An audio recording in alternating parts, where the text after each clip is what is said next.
আজকে আমরা পাহাড়পুর বৌদ্ধ বিহার যাচ্ছি।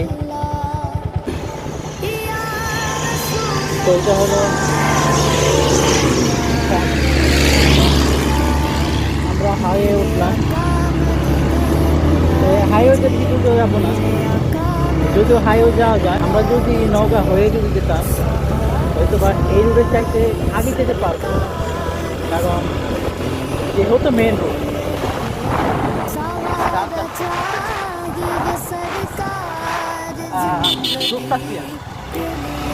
আমাদের এই যে পিছনে যে রোডটা, পিছনে যেতে চলে গেছে, পিছনে হলো সরাসরি চলে যাওয়া যায়।